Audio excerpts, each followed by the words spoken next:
Okay, so hello, Hans Cousto. Hello. We are here in Berlin in your house. So for the people who don't know you, Hans Cousto is a mathematician, astronomer, writer, and expert in psychedelics and techno and trance music. So we are going to have a conversation about your work and your different books and your different things you have done during your long career, because you have been like 50 years, no? Like, how old are you, if I can ask you? Yeah, it was beginning by, let's say, studying the mathematics at the technical high school in Zurich. The Eidgenössische Technische Hochschule, it is called. And in algebra, we had a good professor. And I was talking quite a long time with him. What can you prove, or what is given by nature? And he told me he can't explain me for this question. The best is you go to India. Yeah, wow, he told you this. So you were asking about the connection between mathematics and nature. So he told you to go to India. So when was that you were to India? How old were you when you went to India? Yeah, it was time, hippie time. Yeah, no, because you were born in 48. So in the 68, you were 20 years old, no? You were right in the right moment, no? And it was easy to travel. And I've been different times in Iran, in Pakistan, in India. And so I made a lot of connections with new culture. I was born in the French part of Switzerland. I knew the culture in Switzerland, in Central Europe, but the culture there is quite different. And it was for me interesting what is the reason that something I find it nice, and what is the reason that other things I find not so nice. In the music, certain intervals I find nice. In art, some proportions I'm feeling more nice than other ones. And there I could make good experiences. And then I learned a lot, not only in art and science, but in the art of seeing the life. Because you were interested in looking to this connection between mathematics, sound, like proportions, like beauty also. So, and how you managed to find people who can teach you about that in India and all these places? You just meet them. When you go to in south of Pakistan, Tatai Makli, there are a lot of old temples. And when you are 3 days there, just looking, then you see that other people is too there, looking, real looking, not only making a photo, but real looking. And then you connect with them. You get in contact and you begin to speak, and you get invited. And people tell me, oh, I know here a musician, he can tell you about this and that. And it's just happening. Like going with the flow, no? Like synchronicity. I had no program when I was going there. I was just looking what is happening. And for how long you went the first time to India and all these countries? At the beginning of the 70s. For how long you went? For a long time? Mostly in the winter. Okay, so you went when it was winter here, you went to India, which is nice. It was quite easy. From Munich, there were Arabs importing cars to Tehran, to Karachi, to Amman, and driving a car from Munich to Amman going back by bus, driving a car from Munich to Tehran. And then I had enough money for making party and looking around the whole winter. Nice, because in this time also a lot of like Westerns were traveling to India, like hippies, no? During this time, no? So it was a big thing at that moment, no? Yeah. So, and you also were taking psychedelics back in the days also, like in this time. Yeah, I began in school taking psychedelics. It How was was it? allowed. The first LSD I was taking, it was not forbidden. Oh wow, it was legal already. It was legal at the time. And how did you access to it? Someone give it to you, or did you just buy somewhere, or how was it? We got it in the school. Yeah. And how old you were? How old? How many years you have when you took for the first time the LSD? End of 16, beginning of 17. Okay, so like 20, 21, 22, something like that. Oh, before. Okay. Before, but you were born in 48, so this should be during the 60s. You were less than 18 years old when you have... When I have been 17, 18. 17, 18. So I had the first experiences with LSD with friends at school and had good fun. Yeah, for sure. So, and just for giving a glimpse of this, you are already taking psychedelics back today? Today, yes. Yeah, for sure. For sure. So you have been taking psychedelics for more than 50 years, almost 60 years, no? Yeah. Wow, that's amazing. So, and your brain and your cognition is good, no? I mean, you are pretty clear. I feel well about body. Yeah. They are like also like nootropics, no? You can consider nootropic substances, the psychedelics, no? Nootropics, like you make you smarter, no? Yeah. When you take different drugs, sometimes LSD or magic mushrooms or DMT, it's always changing the switching in the brain, and it's always a new perspective of the world. Okay. And the more different substances you take, the more different views of the world and of myself I'm getting. So it's opening spheres which without these substances I probably never have seen. Yeah. So how many substances have you tried in your life? Different? Quite a lot. Yeah. And in psychedelics in particular? Mostly psychedelics. So mescaline, and then in the last time different metulone, butulone, mephedrone. New ones, no? These are quite good too. Different, but but also the classicals, no? Like the LSD, the psilocybin, the DMT, the ketamine. All of those, no? Yeah. And 2CB also, I guess. 2CB for sure. All these surging things, no? Like surging molecules for sure, no? Yeah, that's amazing. Yeah. No, and you are in a good shape for sure.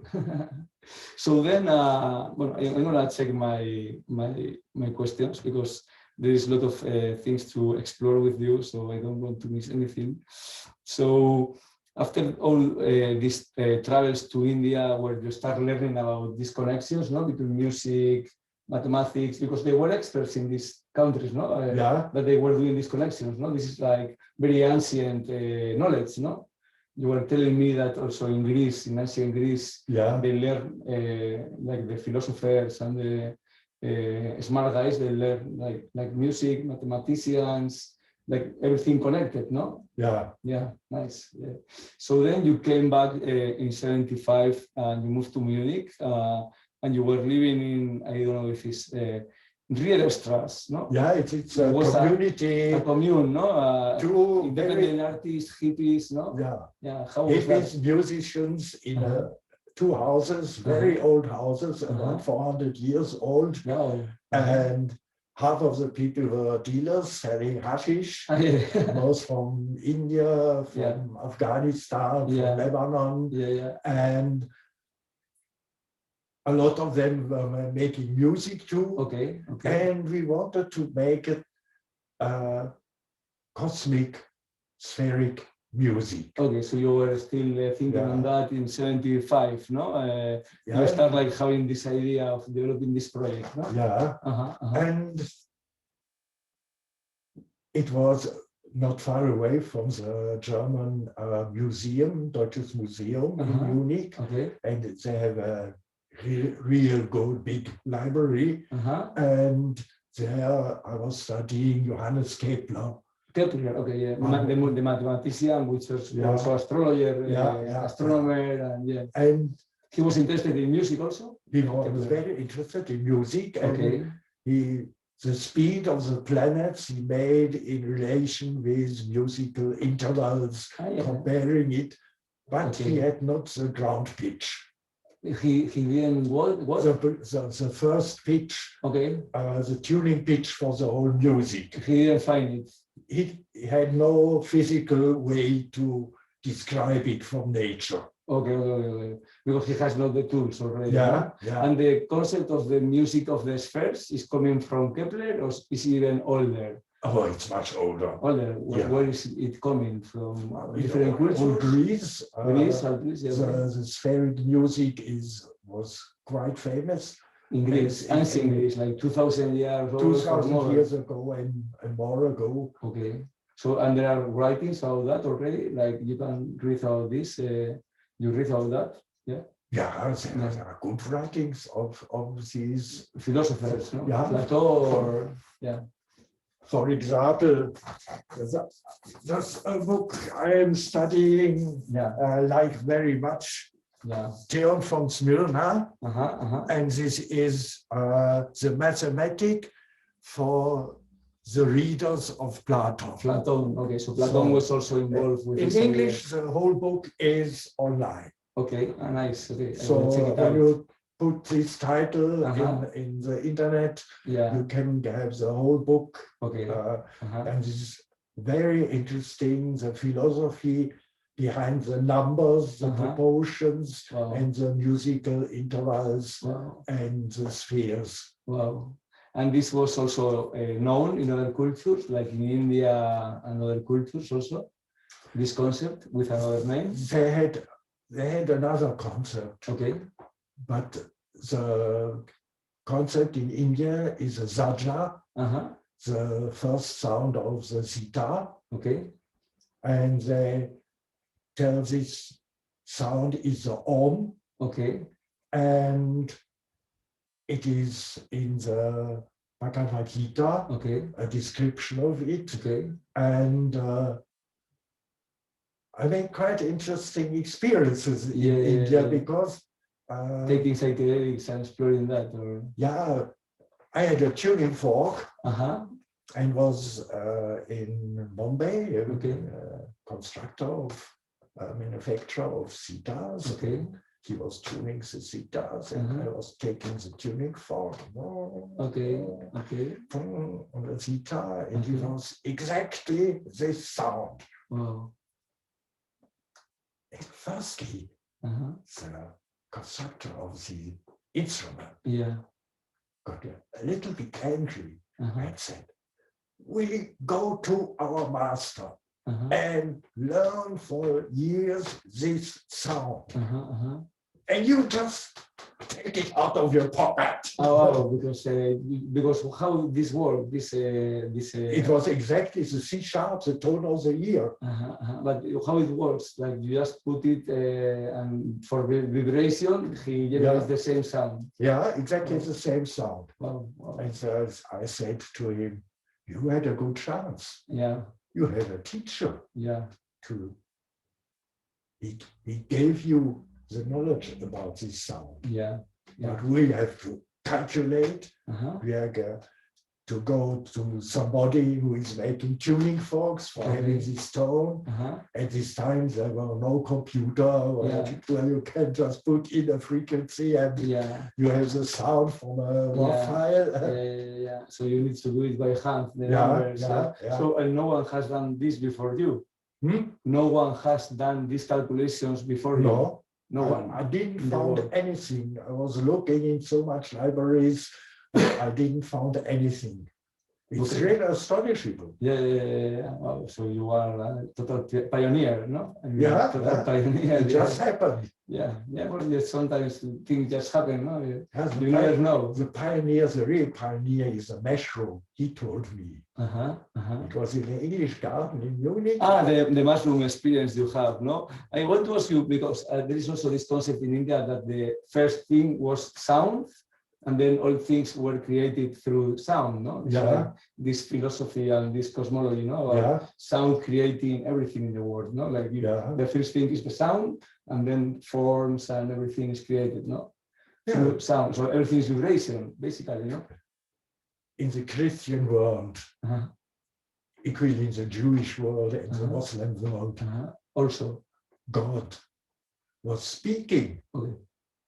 So first is the sound. He is not inventing the sound or the language. He was speaking.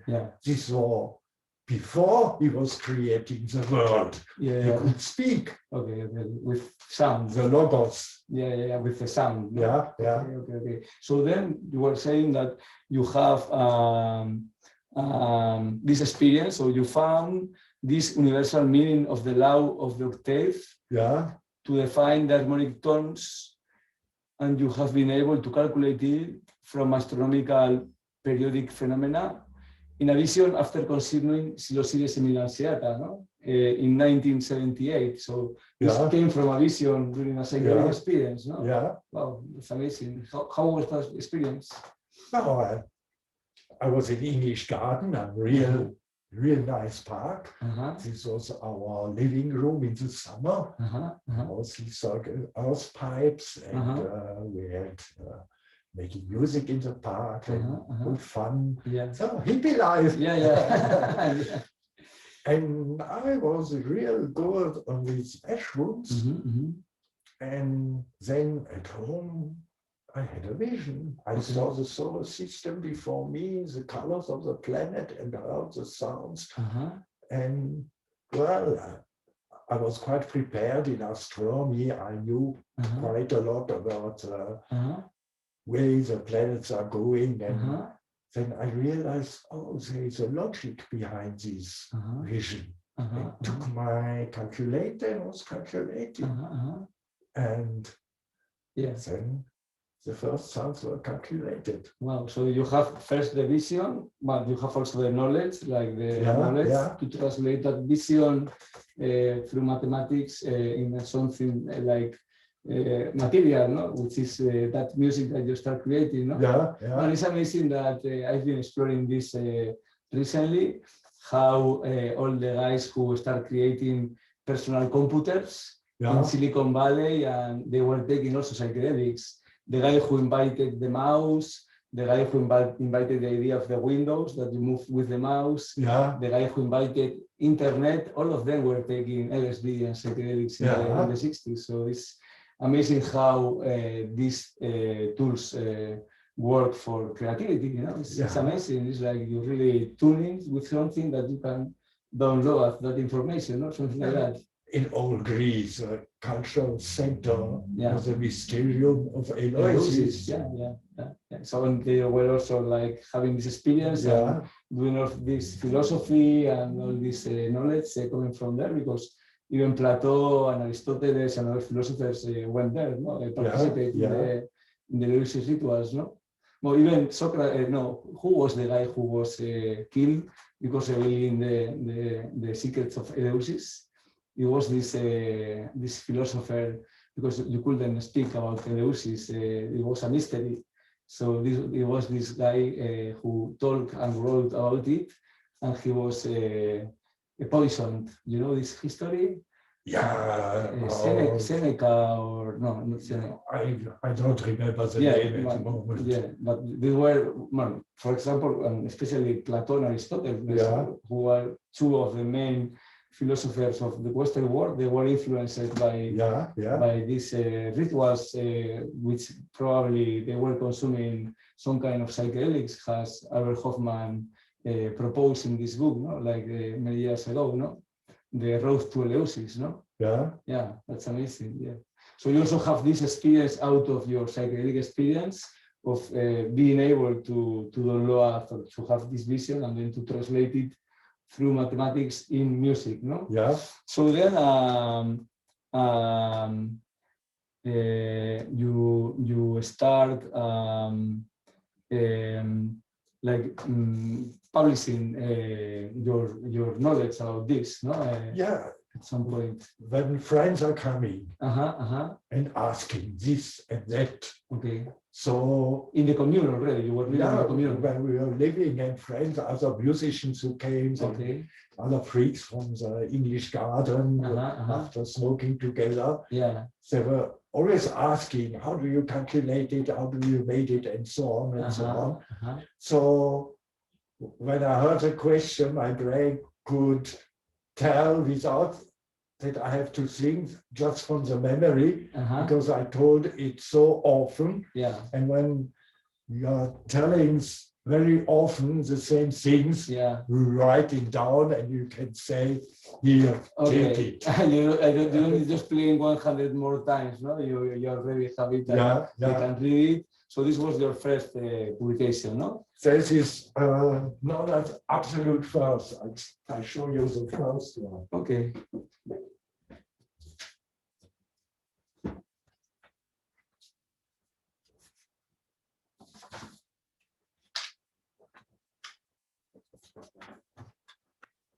The first one was handwritten. Oh wow, handwritten. Okay. And by photocopy. Okay. So yeah, and it's called Phantom, Confarde, and the Cosmic Octave. Yeah. So this is your main concept, no? The Cosmic Octave. Yeah. So can you explain us what means the Cosmic Octave exactly? What is the meaning of this concept? It takes the law of harmonics, mostly the law of octave, to make a sonification of a periodic process in nature. Okay. Any periodic process in nature? Yeah. Can be planets? Beginning with the planets, because we were interested to make the spheric music. Okay. And this was a reason for working with it. And macrocosmos and microcosmos, the same physics.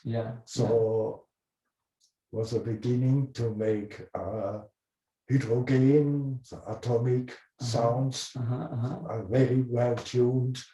This was afterwards or from the beginning? Afterwards. So you start from the macrocosmos, like the planets. We started with the planets, and years later, beginning with the microcosmos, and later with psychedelic substances. The infrared spectra of MDMA, of LSD, of DMT, of THC, of CBD, and so on, with musicians making experiences. And you apply this in different ways also, like we are going to talk about that. So maybe, can you put a song, like the first song you develop, you have here, like we can hear one of these sounds that people may know what we are talking about? Yeah. Can we play one? Yeah. Now? Yeah. So, yeah, because I am also curious about which one was the first that you developed. The first was with Akasha and MDMA.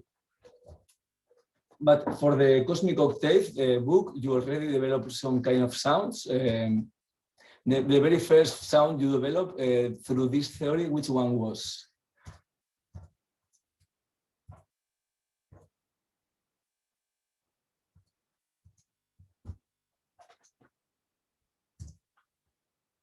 Because one of the first you calculate was the pitch of the Thursday, no? Yeah. Yeah. Okay, so maybe we can hear this one. Earth Day, the first one. Earth Day was with Steve Schroeder. Yeah, because we have a lot of different collaboration with different musicians and with different people who was interested in your work, no? many collaborations through years, no? In fact, both musicians and astrologers also wanted to learn from you, no?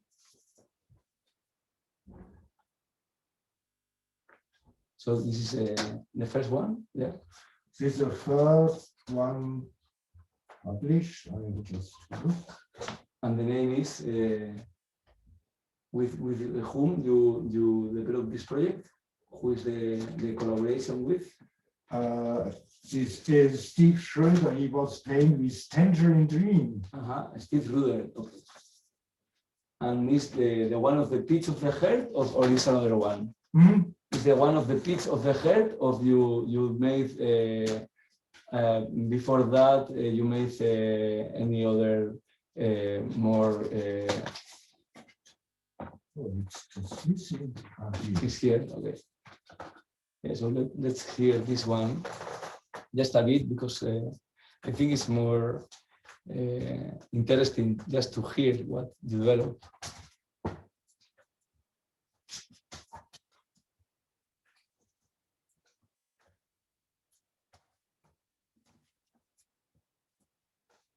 I just put loudspeakers. Yeah, perfect. You need help, or you're okay?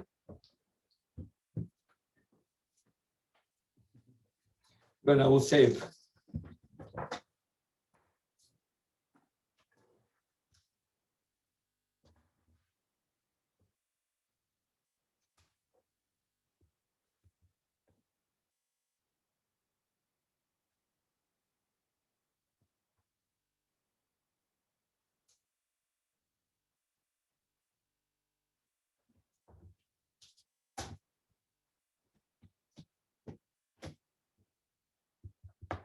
So how is this piece called?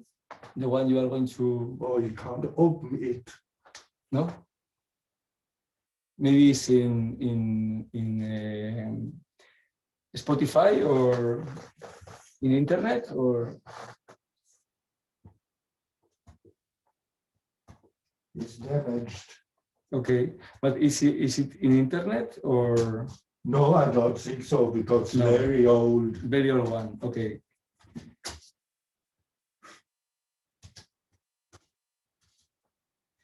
So maybe not the first one, but if you can put another one, like not the first, but one of the first. I think I can also find some of this music in Spotify, I guess.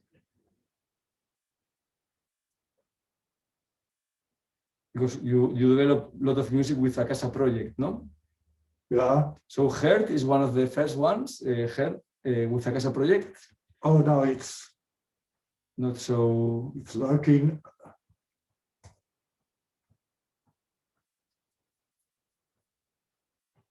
So this is one of them.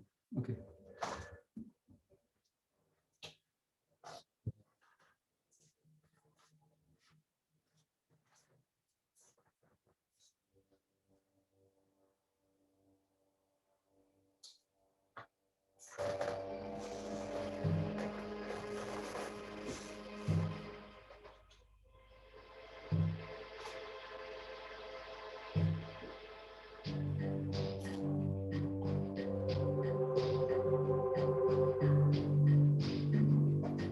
Since the 80s.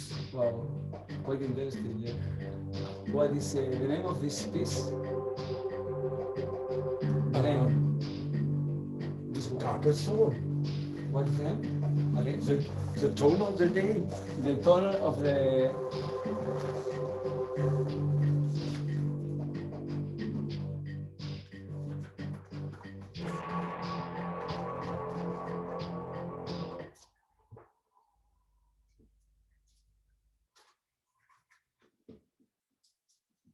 The tone of the day.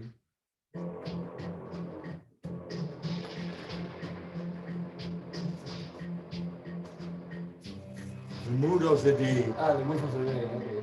So how did you develop this one in particular? How do you develop this one in particular? This was with Steve Schröder. Okay. And his wife has a school for Tai Chi and Taekwondo and Karate. Okay.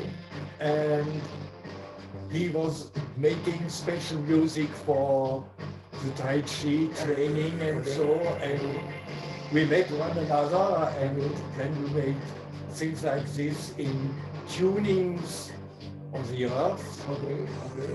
And this double CD is the tone of the day, the tone of the year, Okay. the tone of the platonic year, the tone of the moon. Okay.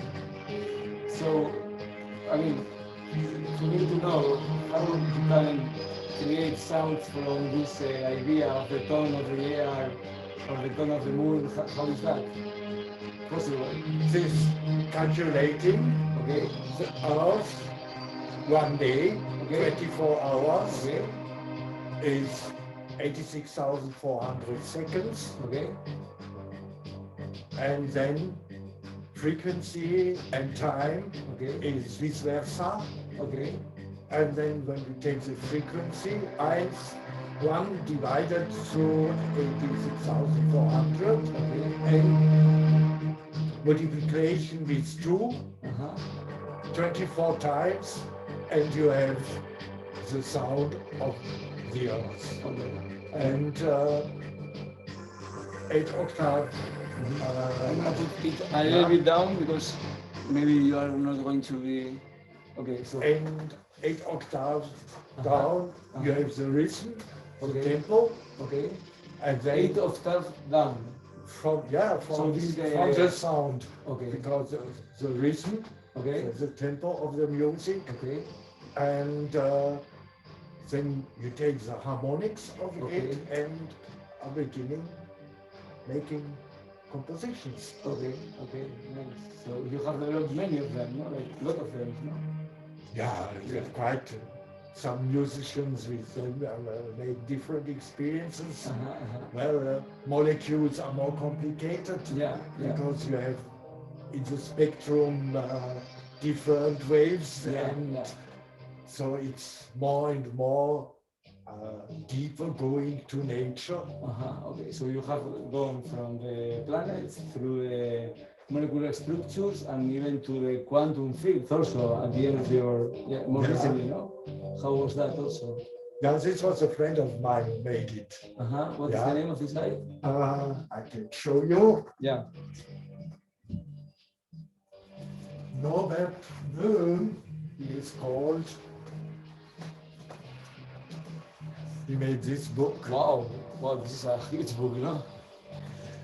Yeah, it's Sphere music of the spheres. Yeah. Wow.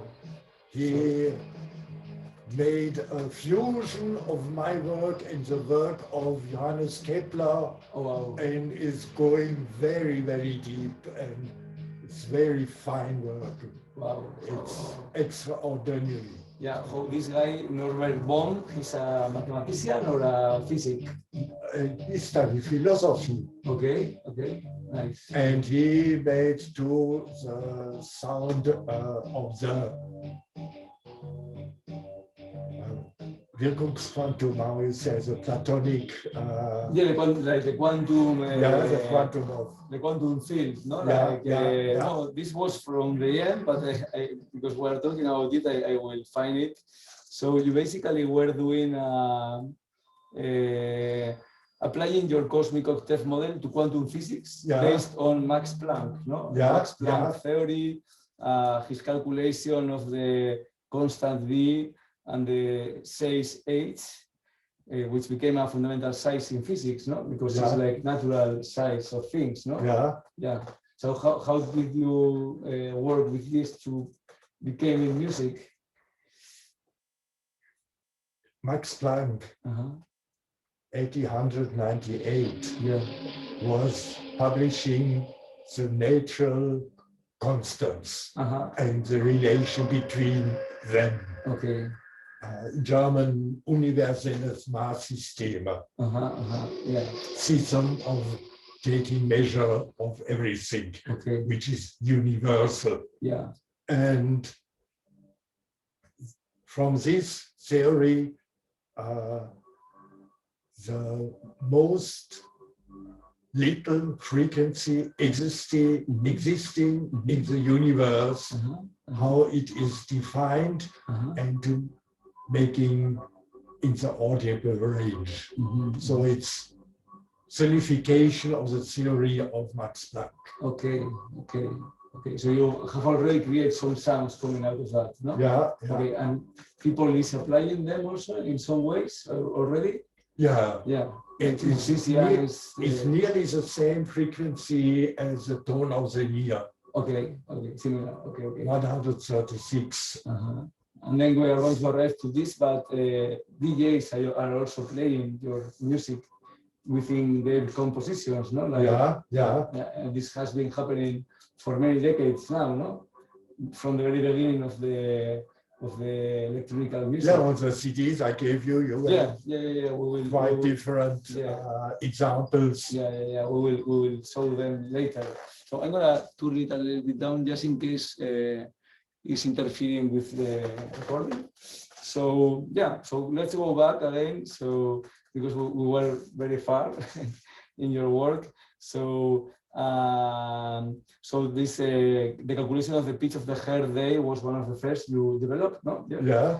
And then also with Fritz Dobretzberger. You wanted to make these frequencies number audible through tuning forks, no? So you developed special tuning forks, no? This. So these were the first tuning forks developed for tuning with this sound. So these are also well known and used by musicians and therapists and for meditation, for different things, for healing. All big producer of tuning forks have the tone on the planets in the standard. So your work became a standard for tuning forks. Worldwide. Wow, that's amazing. Yeah, that's amazing.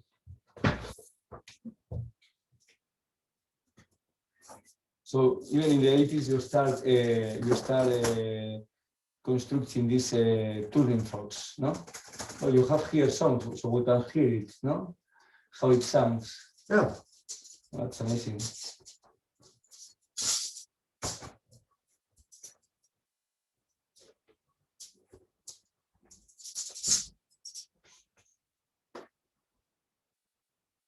This, for example, is the tone of the ear, the Om. Okay.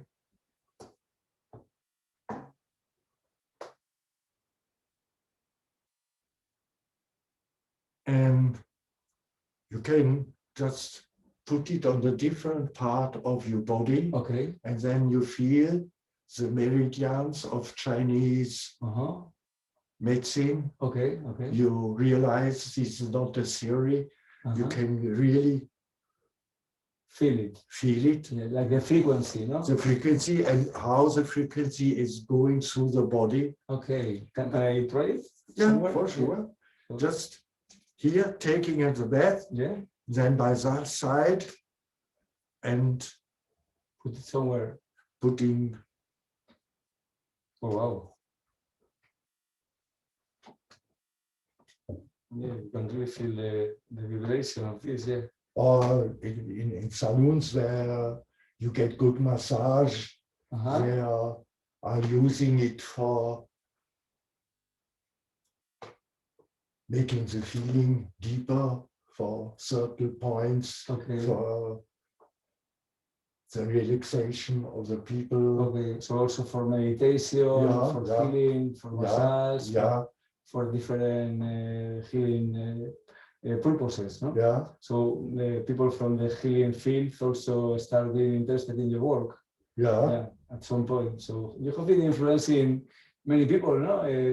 Through all these decades, you know, like, and your work is also well known in other continents, just in Europe or also in other parts of the world, like in America, North America. Or... North America, there's an English edition.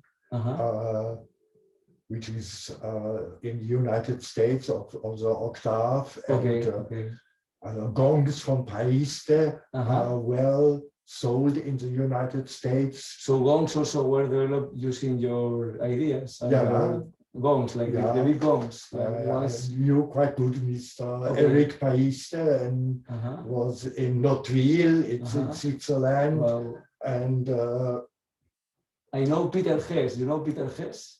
Yeah. Peter Hess also is working with your work.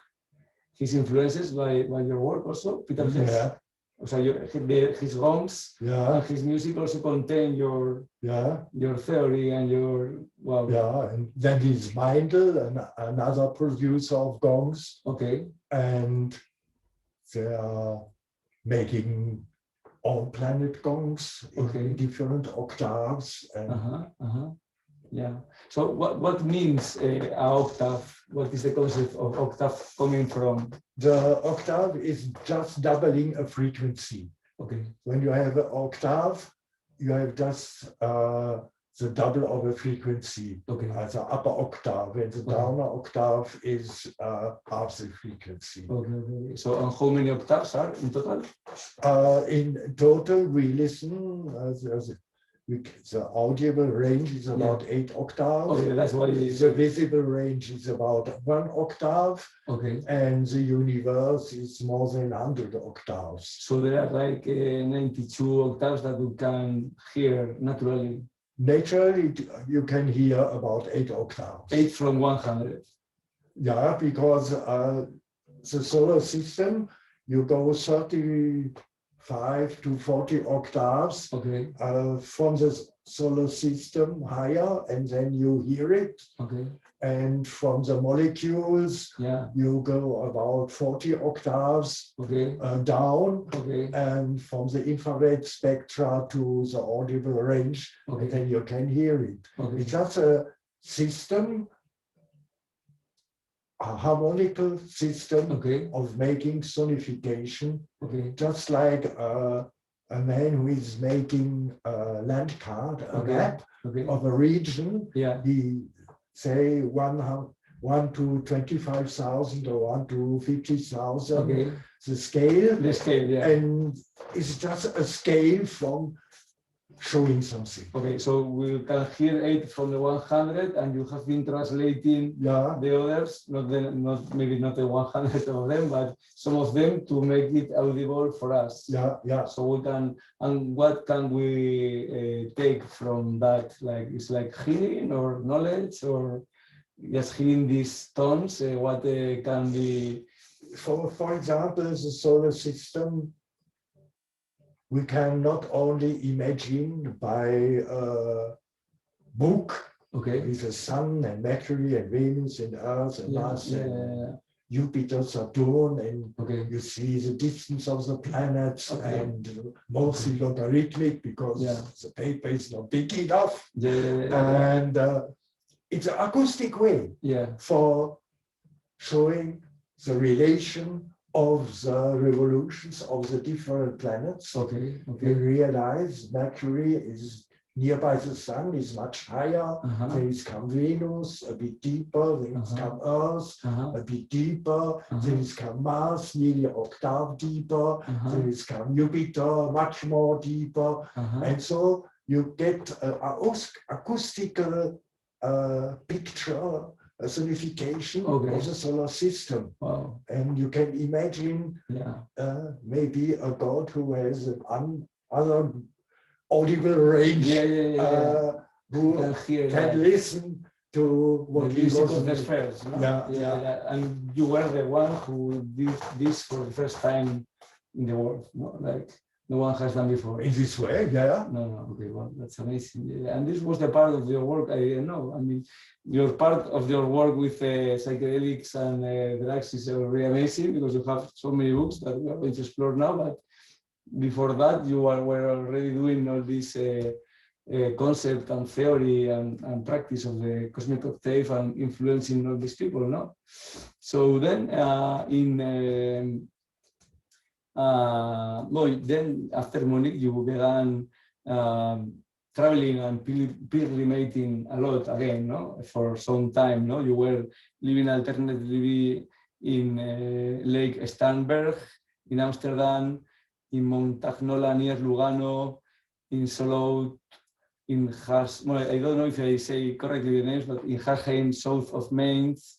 So you were traveling a lot and living in different places, and then after all this pilgrimage in 1984, you published this book, no? The first like big production, The Cosmic Octave. This is also in English, no? So yeah. So and before I forgot it. Well, I'm gonna continue. So this was published in Synthesis, Publishing House, Essen in 1984.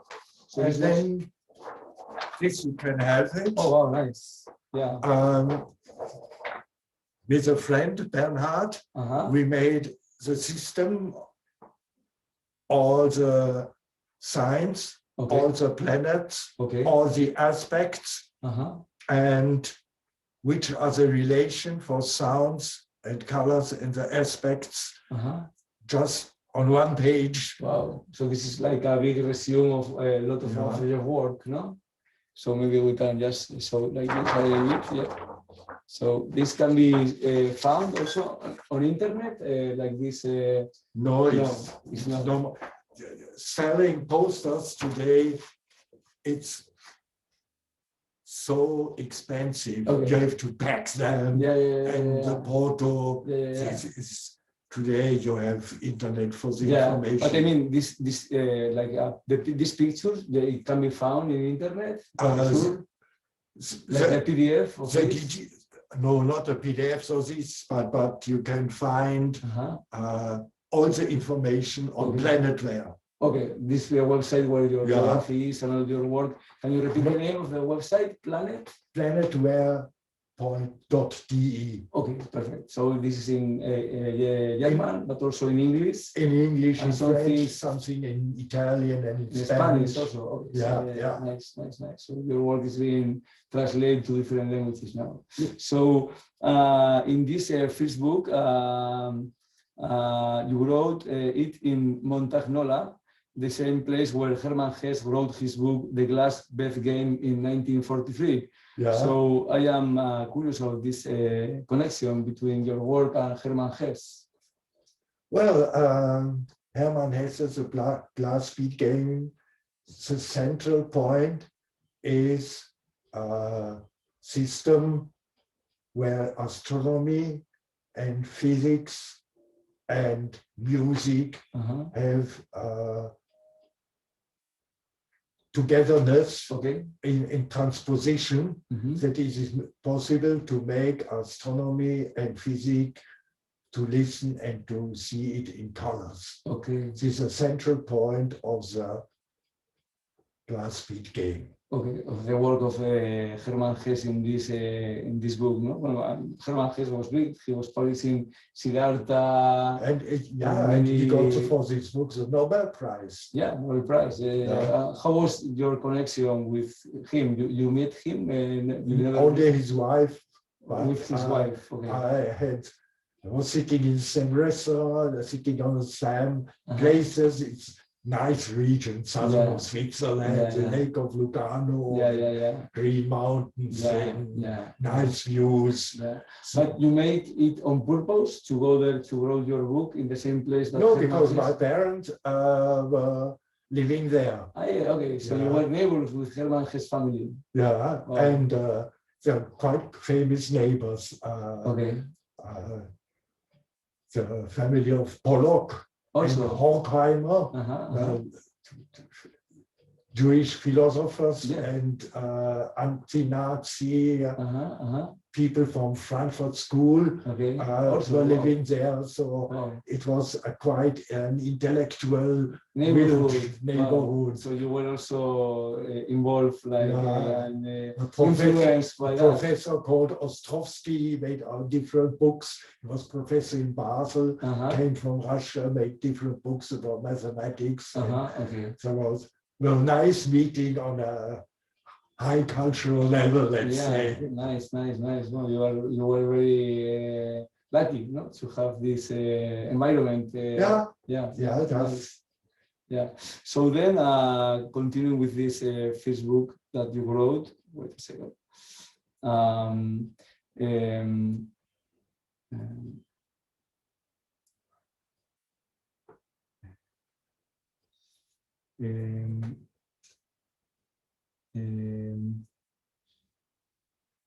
I mean, this book is like the first time you put all this information together, you know, like in a book. In a real book, yeah. So, it became very influential, no? Because today scientists, musicians, artists work with your findings, no? And also in medicine, therapy, meditation, this knowledge has found its resonance, no? So it has been pretty influential in many different fields, no? Yeah. Yeah, that's amazing. So then you continue developing this work and this concept. I'm gonna do something. I need to have this cable now. Oh, no, not this one. 1 minute. I have another cable.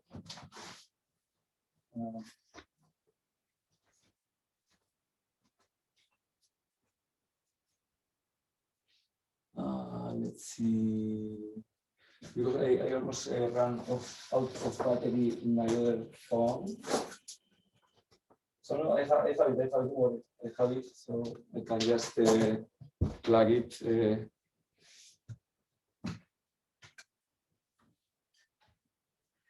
Plug it in here. Okay, I don't need this anymore for the moment. Okay, not this one. Maybe. The cables, no worries. Yeah, no, I have it, don't worry.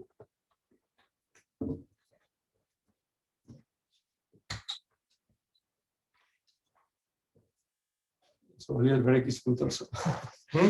A little break is good also. So you start doing all these connections, no, afterwards, no, like in 1985. You created with Fritz the Informant exhibition, no? Informant exhibition in Amsterdam. Yeah. So there you start doing all these connections, like between the language of symbols and things, and putting together mathematics and music, but also with art. So your work became being more interdisciplinary already, no? Yeah. That's amazing. Yeah. So how was this exhibition? It was very well known. It was mostly party time. Yeah. So you were doing party, but also this, for example, something we showed there. Okay. This one. Yeah. Okay. So this is one of your models of your theories, no? How a pendulum. Yeah. A pendulum, and then the length of the pendulum gives a frequency. Okay. And so we don't need an electronic tempo giver for the beats per minute, but you can make it with a pendulum. Also, wow, nice. Yeah.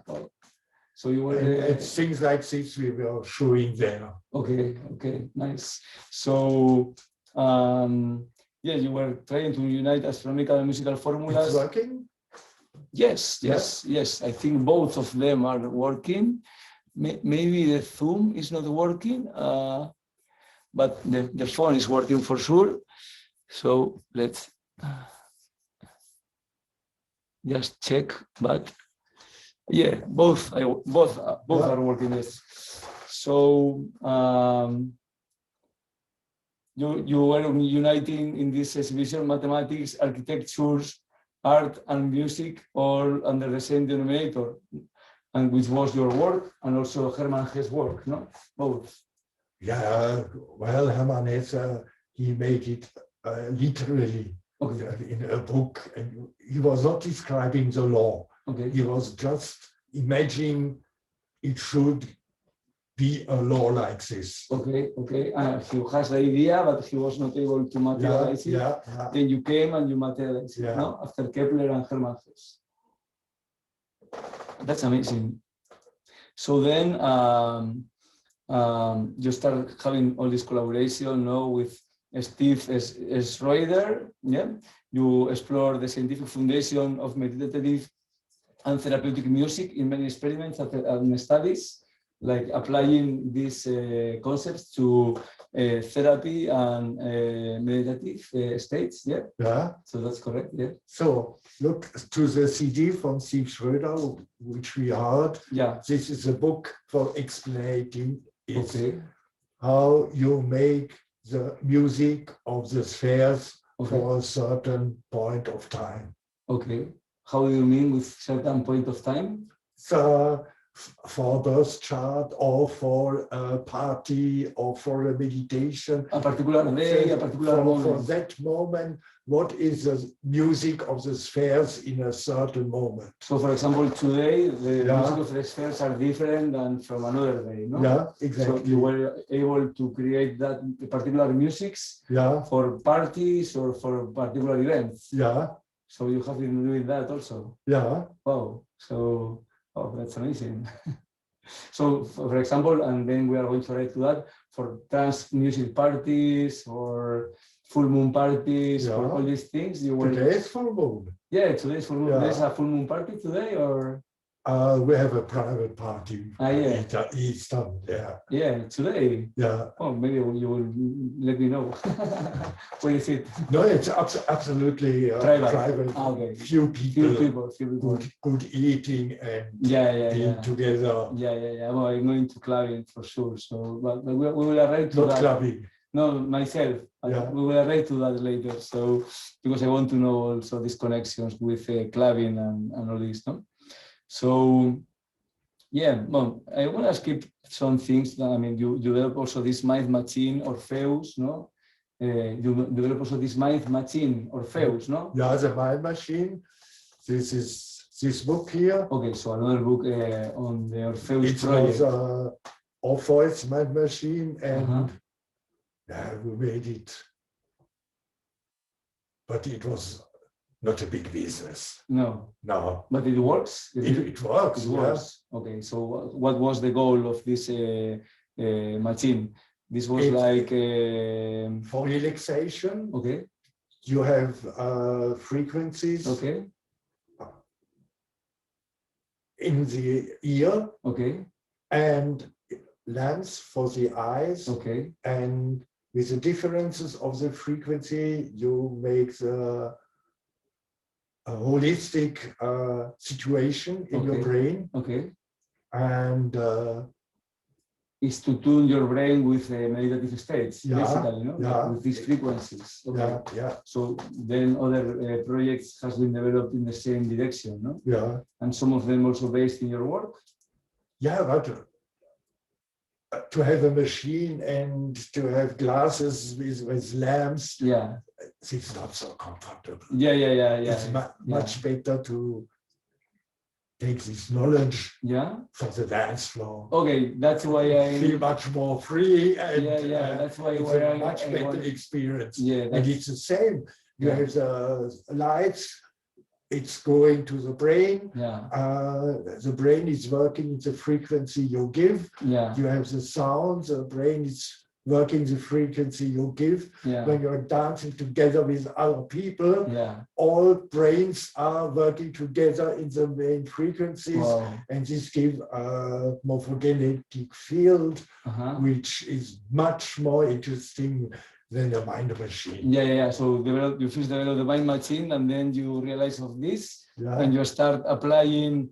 You also collaborated with this Star Sound Orchestra, no? Which was like before even than the dance floor thing, no? Like this orchestra, you have been playing with them and creating music with them for Steve Schröder and Jens Zigar Gong, Steve Schröder, synthesizers. Yeah, so this was also a collective experience where people can feel like this music, and they mostly made it by solar eclipses in Africa and different towns in Europe. For solar eclipses, also for festivals, or on festivals. On festivals. When solar eclipses for the moment of the eclipse, the sound of the moon, the sound of the sun.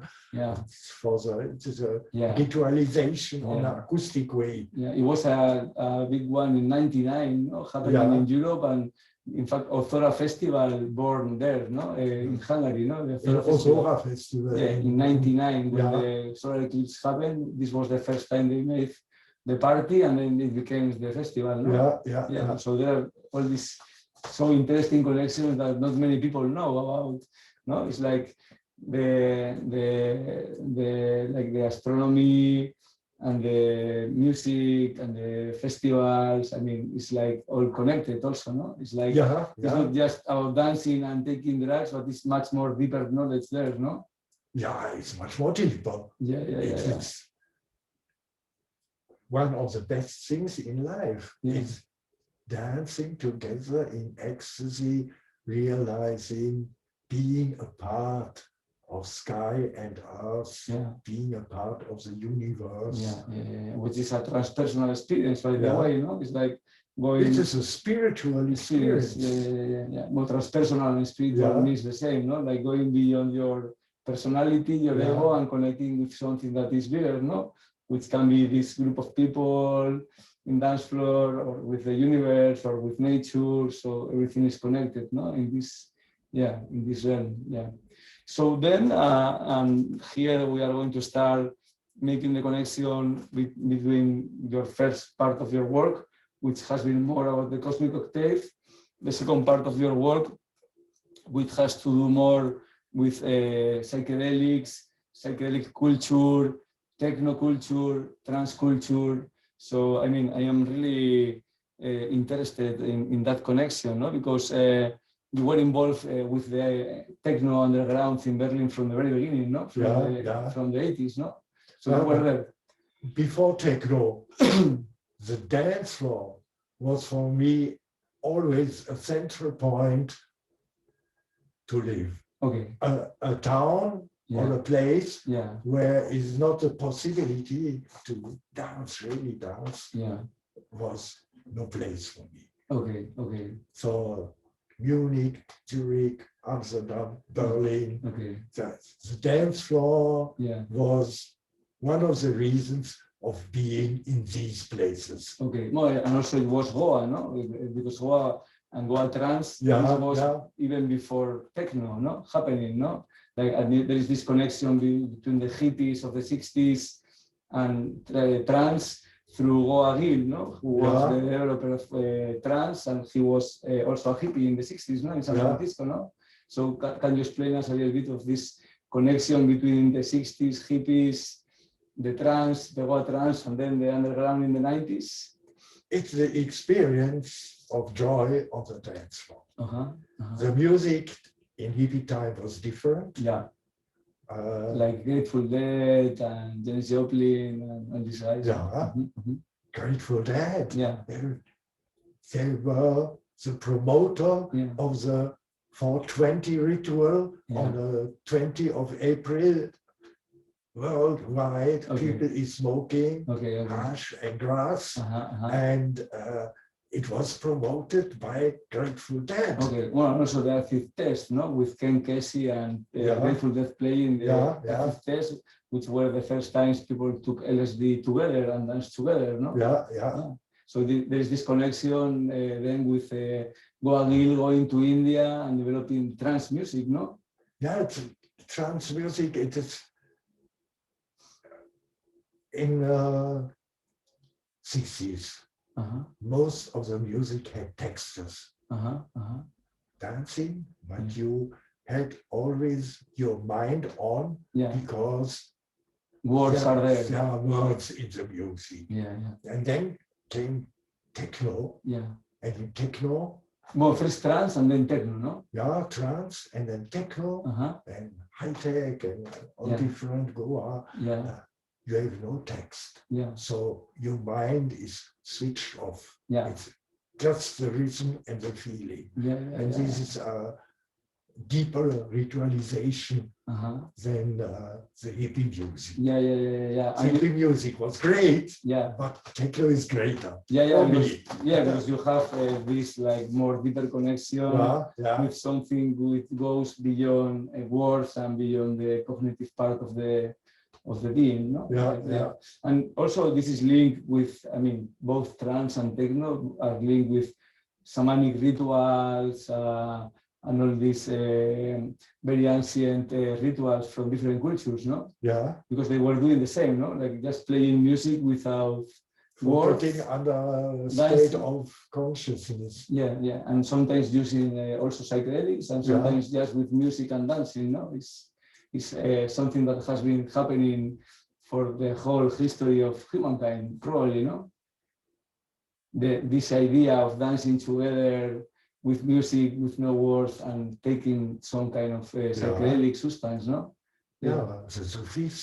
Yeah, Sufis. When you look to the deeper societies of the Sufis, they were taking different substances too. Also, I didn't know that. Yeah. Wow. So the conservative Muslims say Sufis, no, it's not allowed. Yeah. It's always the same. In the politics, they don't like that people have an open mind, because when people have open mind, you can't manipulate them so easy. Yeah. That's why this has been always underground. No? Like the Sufis were the underground of their culture, and the hippies were the underground of the American culture, and then techno and trance has been the underground of Western culture the last decades. No?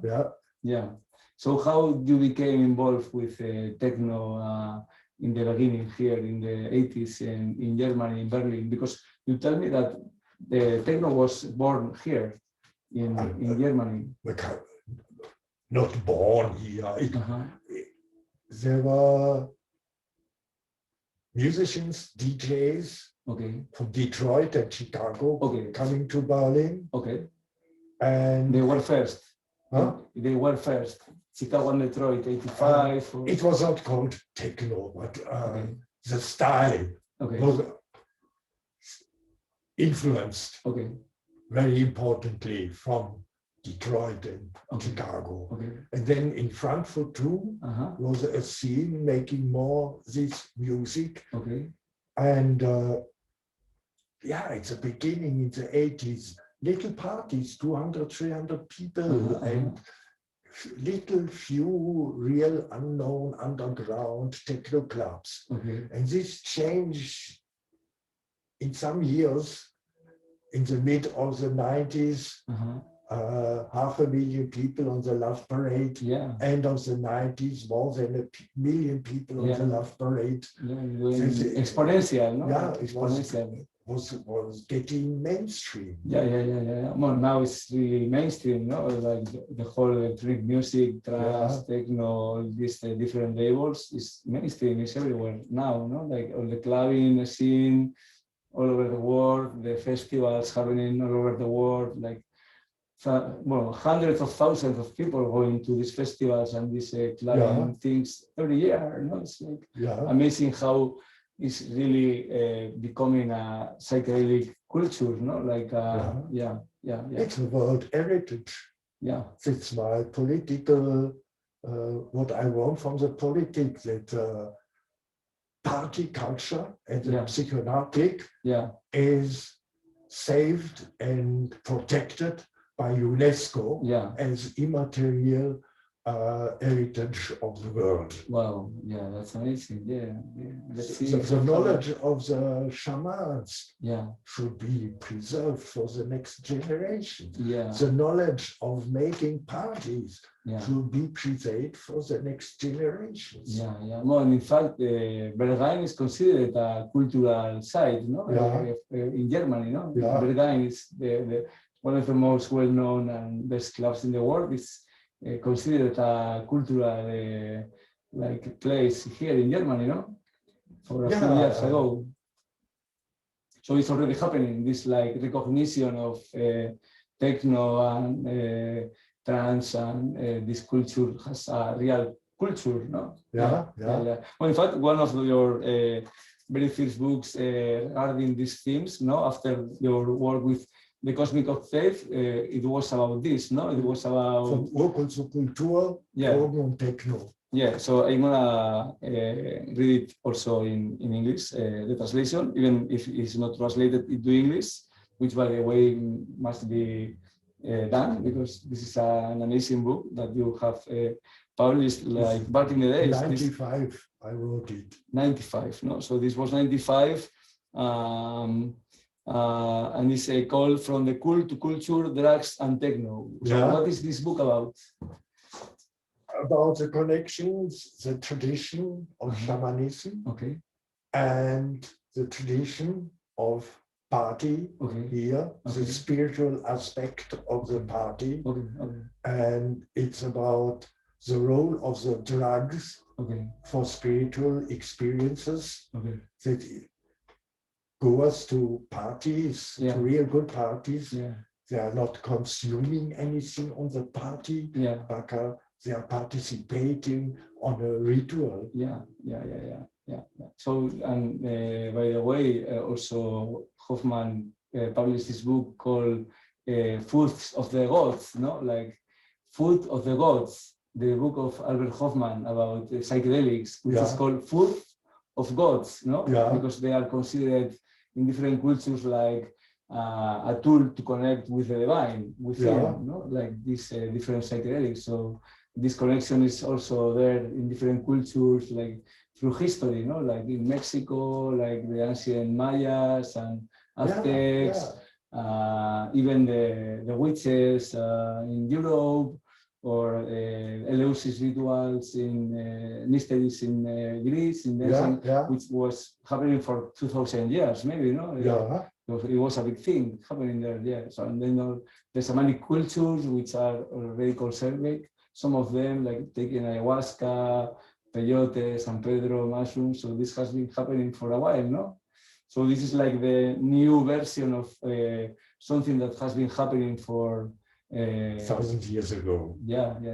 That's amazing. So So, and also I am very curious about how your findings around the cosmic octave were also integrated in the structure of techno music and the corresponding light source. How this happened?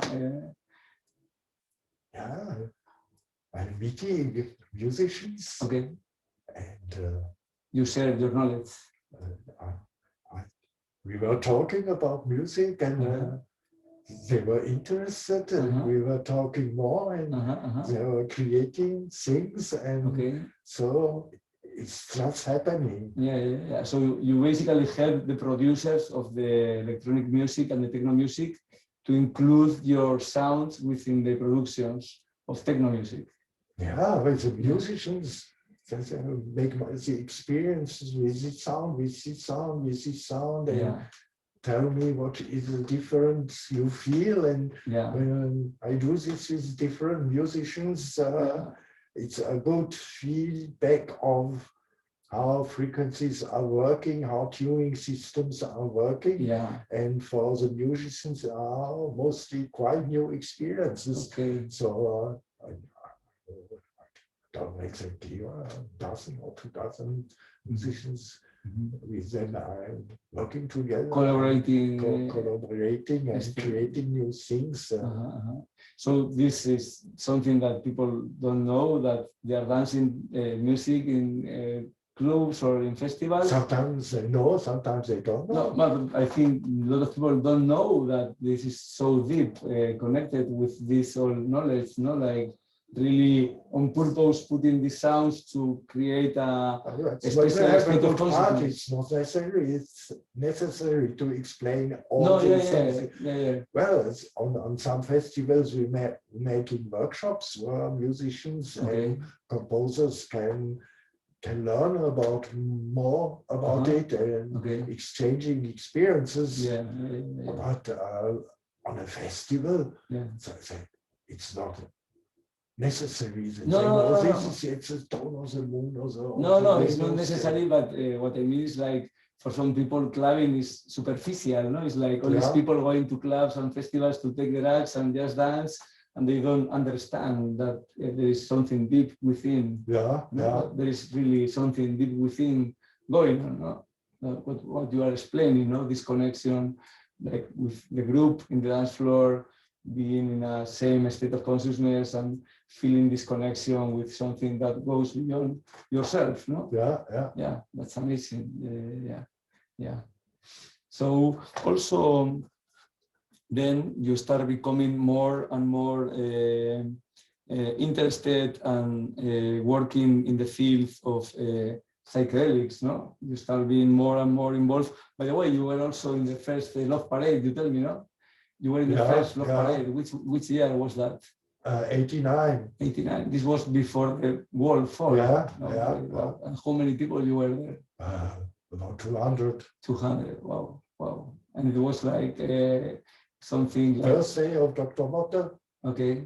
But it was improvised? It was self-organized or someone... Self-organized. Yeah. No one decided to do it. It just happened. Motte decided to make a little demonstration for peace, love, and...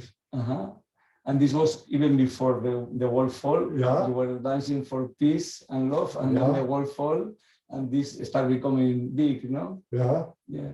And you also told me the other day that these years were really interesting in Berlin, not to live, no? When the wall fall and you were able to connect again with all together, and really this mood of reconciliation and a lot of parties going on, no? Yeah, it was a big party in the whole town because a lot of free places. Yeah.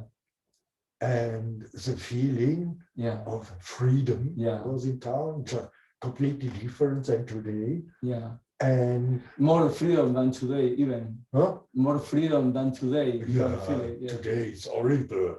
Yeah.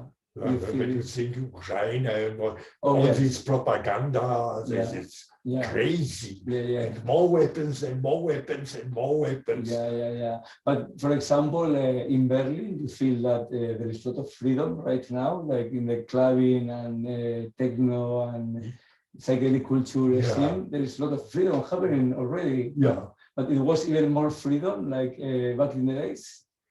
More happiness. More happiness. More happiness. Okay. Less dark and more happiness. Yeah, it was a very special time. Yeah. Feeling free in the town because police and government had other things to do than to make restrictions to parties. Because it was for them so a new situation. And they have a lot of things to deal with, no? There were big buildings. We could just go in and make parties. So these were raves, no? Back in the days, they were called raves, parties, no? Rave parties, no? So a lot of people was gathering for these parties back in the days, no? Techno-zit parties. Okay, techno? Techno-zit. Okay. How do you spell this? Techno? Techno is 2K. Okay, yes. And then zit? Zit. Techno-zit. Okay. Z-E. Okay. D. This was the concept for these parties, no? And they were happening for days, no? For days, many days in a row, no? And they were also self-organized parties, no? Most of them, no? Self-organized. Musicians, DJs, and friends organizing parties. So people came with the sound systems and they installed in one of the rooms of these big buildings. You have like a lot of sound systems going on at the same time. Playing different music. Light installed very quickly and then big party. And which drugs were you consuming back in the days? MDMA already was there. In the late 80s, MDMA was already here. So you took a lot of MDMA, I guess, for the Love Parade. In the 90s, a lot of MDMA. Acid for sure too. Okay. So you tell me, even before MDMA, the DJs and in the parties, LSD was consumed even more than MDMA, no? At the beginning. In the 80s. At the beginning, let's say the party makers, the DJs, most had experience with LSD, with mushrooms, and MDMA, ecstasy, changed the style of music because you feel the bass vibrations more. And the bass got much more pregnant with the popularity of MDMA. So in the 80s, MDMA was in little groups of psychologics and of massage and so on. Because it was legal back in the days, like LSD was in the 60s, no? MDMA was legal and it was used by psychotherapists, healers and therapists, also here in Germany and Switzerland. And then when it was banned, because the massive adoption, recreational massive adoption, it was coming more and Before more. it was banned, there was no problem with MDMA. Yeah, yeah. When it was banned, yeah. it was getting popular, Yeah. and you had bad drugs. Yeah. Mixtures and adulterations. And yeah. It was getting a problem. Yeah. But so long it was legal, it was not a problem. Yeah. So, and before MDMA, prohibition is making much more problems than bringing a benefit. Yeah. So that's why you also start working harm reduction, no? In 1992, no? Yeah, and we began to make drug checking. Yeah. We were taking the drugs from the scene and bringing to laboratory and informing what we found inside. Okay. And it is a control of quality and quantity, what is in the pill, because for the management of the risk, you have to know what you are taking. Yeah, that's so important. So, and this was one of the first projects doing this, your project, no? F and Rave. Event Rave. Event Rave was one of the first projects doing this. It's the first in Germany making a real drug checking program here. Okay. And also information of different substances, no? Yeah. Like the different effects of different substances, the quantities you need to take to be safe, to protect yourself. Made little booklets for the information and bringing it to the club again. Show. Yeah. So this book, I'm gonna say the name between you. You are bringing us other things. So basically, these are the different flyers you have for the safer use info for ecstasy, speed, LSD, cocaine. Okay. And they made different editions. Okay, different editions, adding new information or new substances, new things. Okay. So also of these, we gave more than 250,000. Wow! In Germany. In Germany, 250,000. Wow! So a lot of people was knowing about this project. And of these, it's the edition for Switzerland. We made a bit later. Okay. I think so, 50,000, 60,000. Yeah. Wow, amazing. Informing. And today we have a nice project.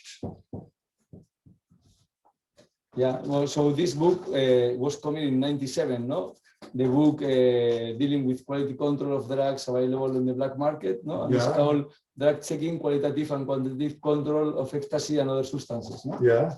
This was in '97. So, and the project itself, if I'm right, I can give you some. Okay. This is our website. Yeah, thank you. So it's already going on. It's for safer sniffing. Yeah. So, but this is already going on. Drogencult.net. No? Yeah. Drogencult.net. And this information is in German.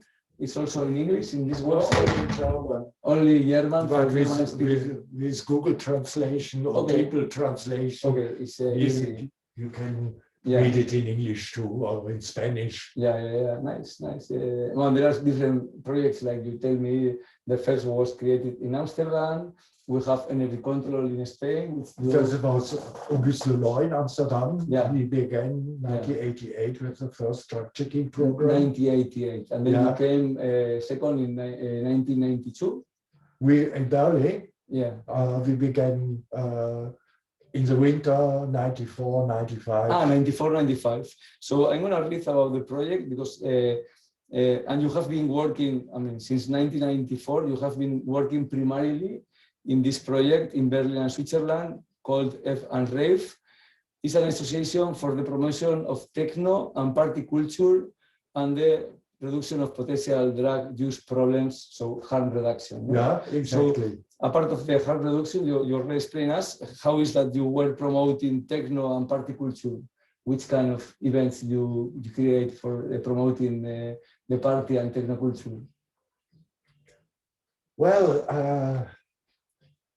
I'm quite often on congresses. Okay. Reason Cosmic Octave, and Okay. then I am telling about techno, and Okay. then I am congresses about party culture. Okay. I am talking about Cosmic Octave. Okay. So Okay. it's just a crossing, and Yeah. then in the politics. You have also doing lobbying for politics. I'm a co-organizer from the Hand Parade here in Berlin, Handparade. Okay, okay. So since '97, each year we make a big demonstration, and I make the invitation of the politicians who are speaking there. So I have quite good contacts to members of the parliament. Okay. So you have these connections. Yeah. So and they hear you, and you are how do you say this in English? Like a reference in this field, no? Yeah. On psychedelics and hemp and marijuana, no? You are a reference for these politicians. Yeah. So they hear what you are saying. Yeah, and there's a possibility, in Germany, it's a new situation. Yeah. Up to now, mostly politicians from the opposition were speaking. Yeah. But now the government want to legalize it. The hemp, particularly, no? Yeah. But also psychedelics or not yet? This is I'm claiming. So when you say cannabis social clubs, why do you not include magic mushroom social clubs? Yeah. Because growing mushrooms is more difficult than growing cannabis. Yeah. And David Nutt or the Rijksinstituut for Public Health and Milieu in Netherlands, they make studies and realize mushrooms are the consumption of mushrooms is much less risk than the consumption of cannabis. So when you want to legalize cannabis, why do you not legalize at the same time magic mushrooms or peyote, San Pedro? And in fact, in this study of David Nutt, the most dangerous drugs are tobacco, alcohol, cocaine, heroin. So then the psychedelics are the less harmful drugs of the whole spectrum of substances. No, it's amazing that he published this, and he's a very well-known psychopharmacologist, like worldwide. So this was a very important study, no? Yeah. So then also.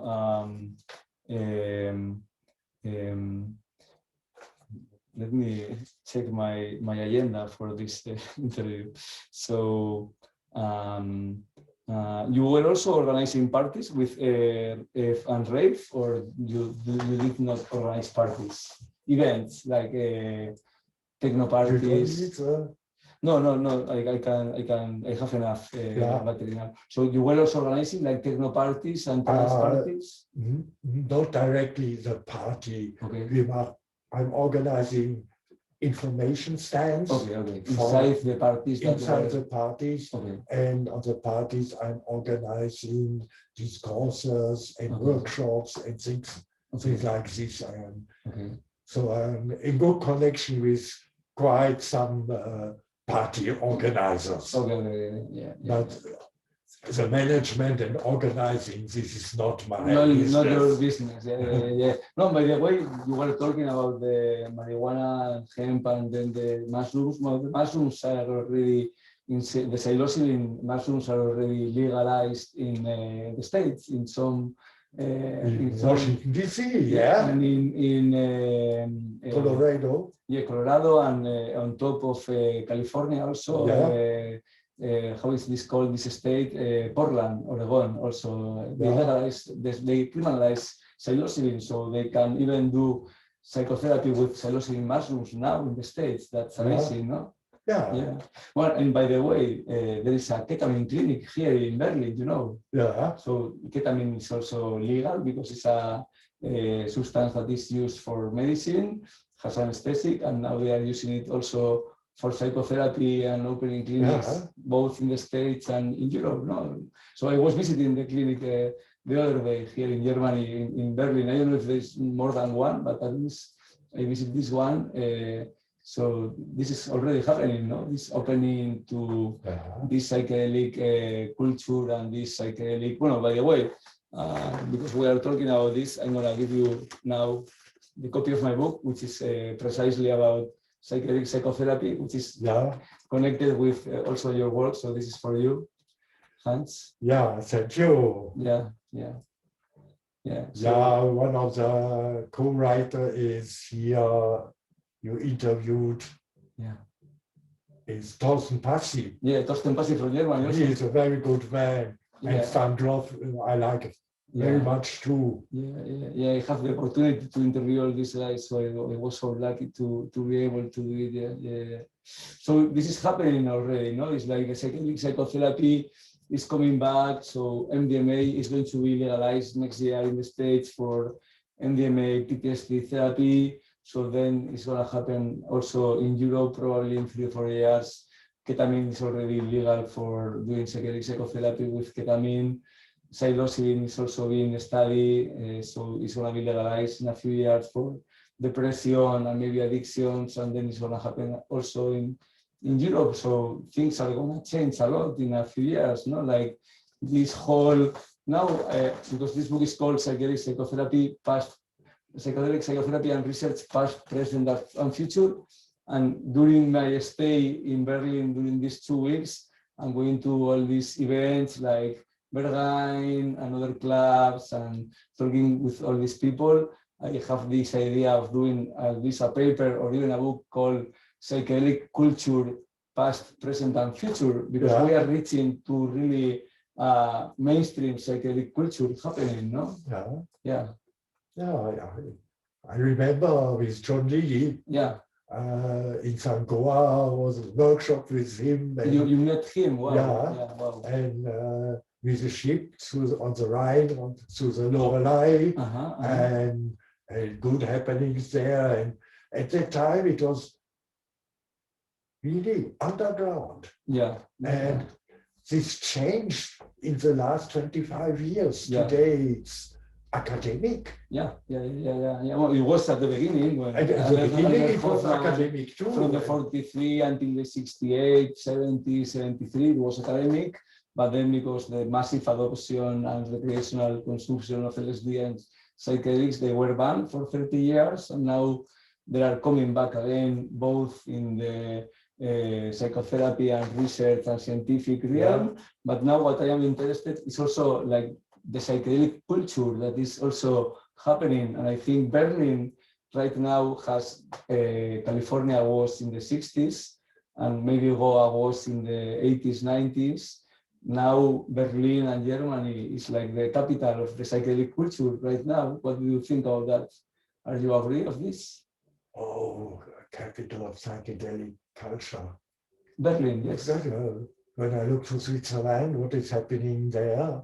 You feel also is a big thing going on in Samuel Wittmer made for years MDMA therapy in Solothurn.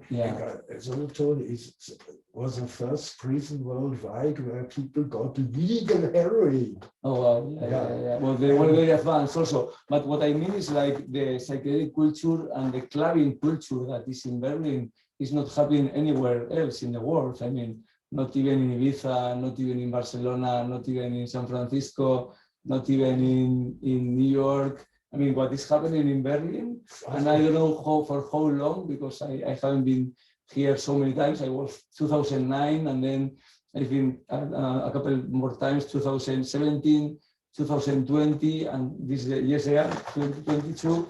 And I feel that make a trip to Zurich. What? Make a trip to Zurich. Zurich also happening. In summer, in August, there will be the street parade. About in the last year, always between 800,000 and 1 million people. Wow! And this is also psychedelic culture. In Zurich, there are real fine clubs. They are making drug checking absolutely professionally in the clubs. In Switzerland, we have drug checking in Bern, in Basel, in Lucerne. Biel, in Olten, Lausanne, in Geneva. So it's big also, and you were part of this, no? This making. With Roger, the publisher of Dachschatten, we introduced drug checking on parties in Switzerland.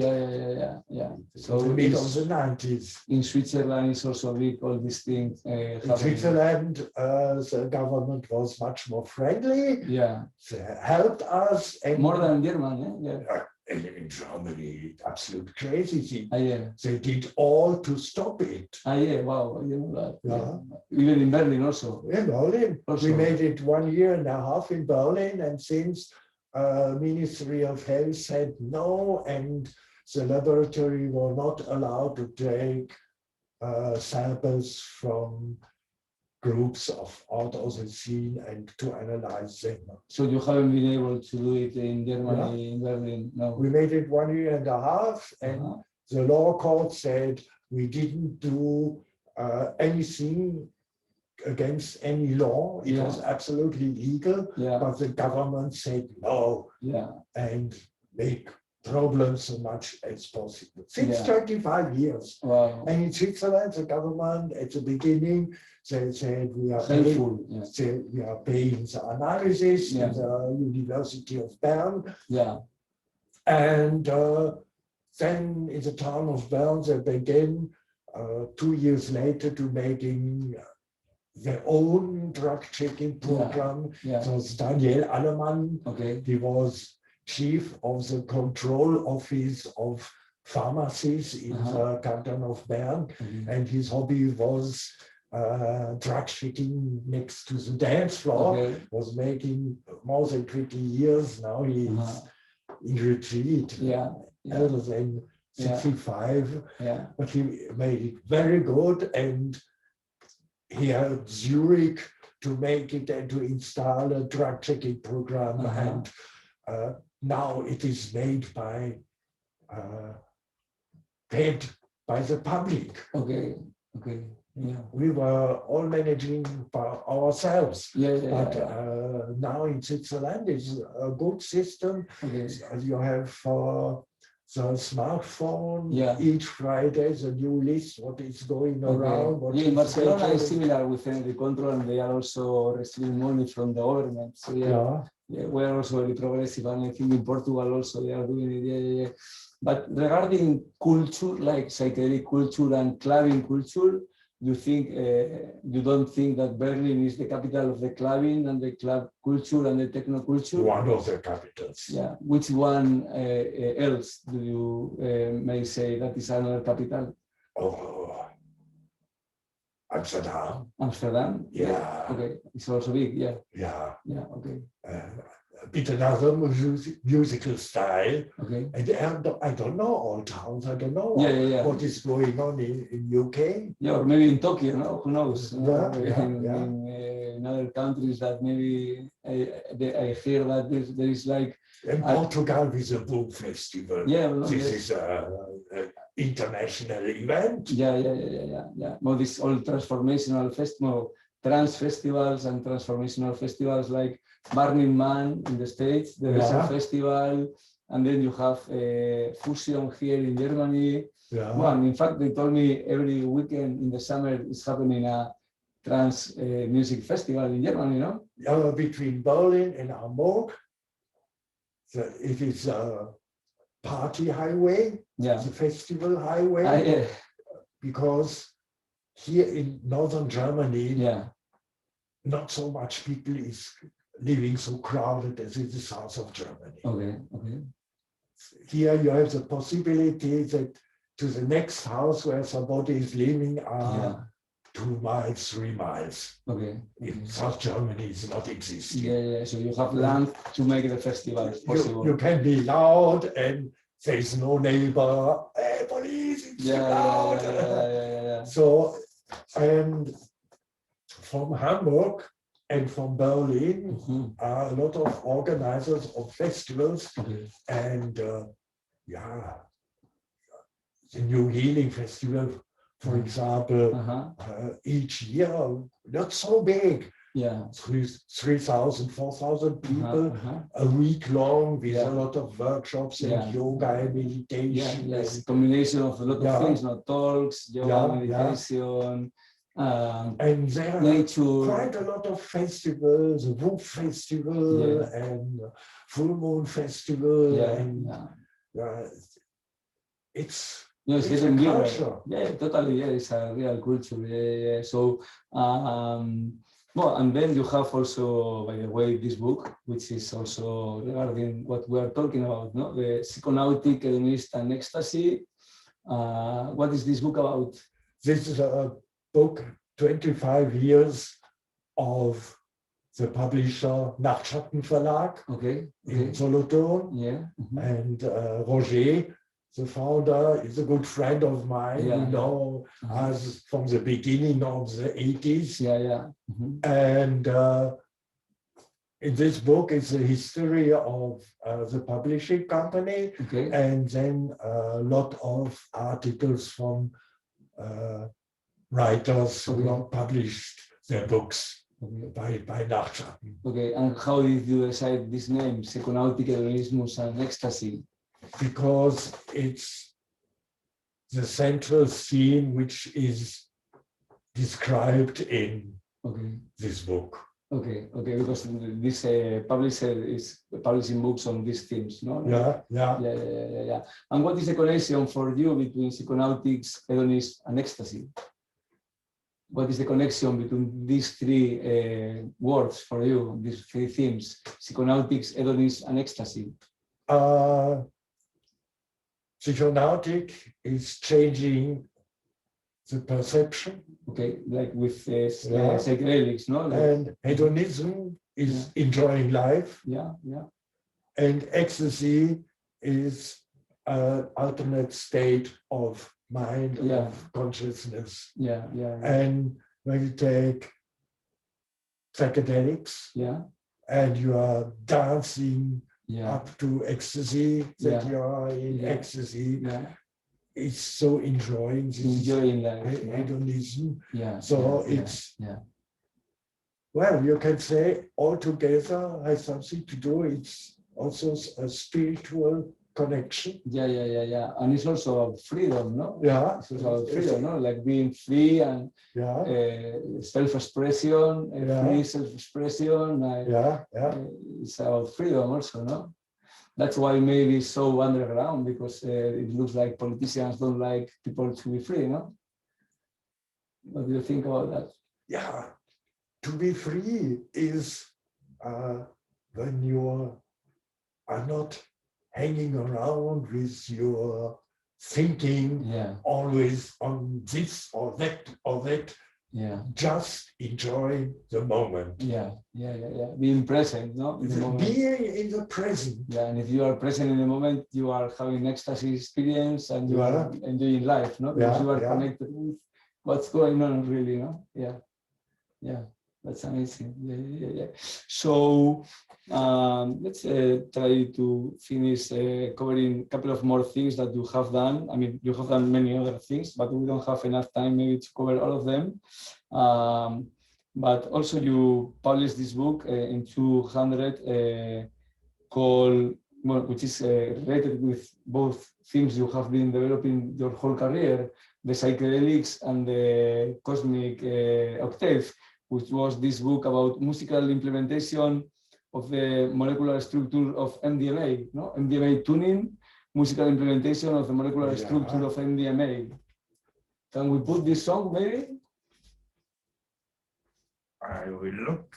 So here, the path of the spectral analysis of the MDMA molecule towards the musical image of the harmonic structure of ecstasy is exposed, and with the musician Barney Schultz, a Casa project, an electronic music album with the same name was published, no? That's correct? So this music, you say, has a very high affinity with MDMA, so it can provoke a similar reaction to MDMA just from listening it without taking the drug. That's correct?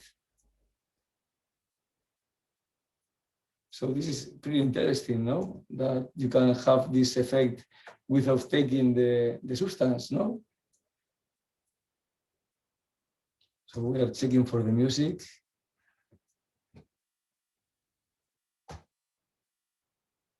So we are going to find the CD for this. And then years later, you did the same for LSD, you did the same for DMT, you did the same for THC also, no? Yeah. Wow, that's amazing. Yeah. Probably. This is in the internet, no? This composition, you can find it on the internet, no? In a Casa project. A Casa project. Yeah.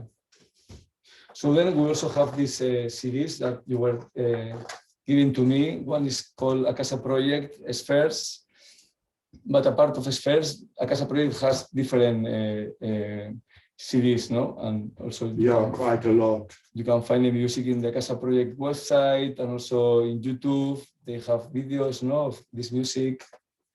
Yeah, this is music for growing THC, also with your compositions, no? This active agent of songs number 2 is about all these DJs that has been influenced by your project and your theory, no? Yeah. So, and then this F and Rave benefit is more about DJs playing music for free for you to make money for the F and Rave project, no? That's correct? Yeah. Yeah, so if you want to check all this material, interesting. Yeah. So where can they find the Casa Project CDs or this active agent of songs to? acasaproject.bandcamp.com. Okay, and then also in SoundCloud and in Spotify, you know? Yeah. Yeah. Okay. So they have a lot of things there, yeah. So you basically work very closely with them, no? Yeah. Like composing. There is the LSD Molecule project, which, by the way, you were presenting in the 100th anniversary of Albert Hoffman, no? The LSD Molecule project. Yes, that's what you have, the LSD. Yeah, well, let's put the LSD one if you want, yeah.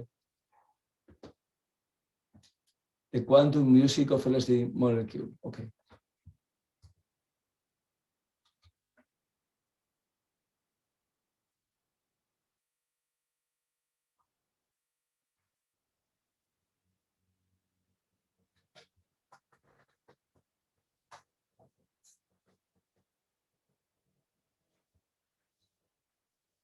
We played this at the birthday, 100-year birthday of Albert Hoffman in Basel. Yeah. It was the entrance of this big happening in Basel. I was there.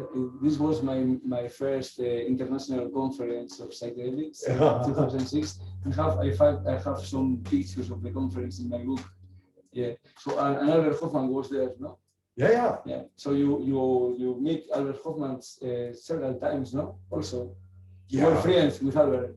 Yeah, because Albert published his book by Nature. Yeah, with you. Yeah. And so we met one another in the Solothurn in Basel on his 90th birthday when he was 90-year-old. We had a nice happening and was a presentation of a book from Christian Reitsch and Roger, Maria Sabina.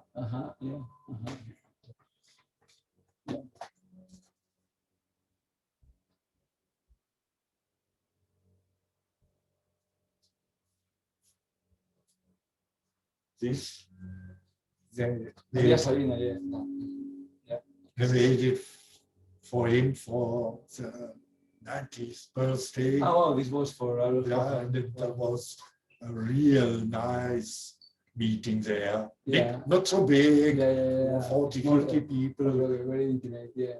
And also Albert Hoffman is an example of how using psychedelics can help you build more longevity, no? For longevity, for living longer, no? Yeah. Because he died with 102 years old and he was using LSD for a long time, no? His whole life, no? And you know if he was doing the microdosing also, Albert Hoffman? He used microdoses of LSD or mini doses of LSD? I I never talked with him about microdosing. No, but he has a lot of experiences during his life with microdoses. In the last year, he preferred the mushrooms. Okay, so he with how many years was doing mushrooms already? 90 something or so. He was older than 90. With 100, he was already taking mushrooms. I don't know. But with 90 something, yes. Yeah. And have you taken psychedelics with Albert Hoffman? Never. Huh? Have you taken psychedelics with Albert Hoffman? Yeah. More than once. Once or more than once. Oh wow, nice. And how was that? Amazing. Yeah, it was a gift, you know. It was a gift, no, to go with Albert, no, in psychedelics. Yeah. He was a real good man. Yeah. I very sorely know him in the conference, not personally, but just his talk at the end of the conference was amazing. How he's still with 100 years, he has all this energy and encouraging people to make these psychedelics available again for culture and for science. It was really amazing to see. Yeah. His energy and his passion and his interest, his curiosity, no? Yeah. Like a young spirit, even being 100 years, no? Yeah, like you. yeah, that's amazing. Okay, so we are almost finishing the interview. We have covered a lot of ground. So we already talked about that. You present this composition, which is the quantum music of LSD, during the Albert Hoffman 100th anniversary in Basel. There is a video clip of it also that you can see in YouTube, no? The video clip of this composition when it was played in the conference, you can see it on YouTube. If someone wants to see it, they can find it on YouTube, no? That's correct? Yeah, nice. So, and the MDMA composition also is available somewhere. The MDMA composition, the structure, the molecular structure of MDMA is also online. Yeah, so people can find also. Akasha Project. Okay. .bandcamp.com. And everything is open to hear. Okay. Perfect. Okay. Thank you. So my last question, or two questions. One is, which effect do you think is having both in an individual level and in a collective level, this that we were talking about, hundreds of thousands of people being exposed to this techno music, trance music, which includes your sound? I mean, what do you think is producing in individuals and in a collective level?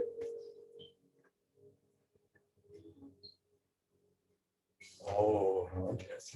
More joy, more happiness, more joy, more the feeling to be part of the whole of the universe. Okay, the connection, like this spiritual connection you were talking about, no? Like the ecstasy, the connection with wholeness, with spirituality, with the macrocosm, with the microcosm.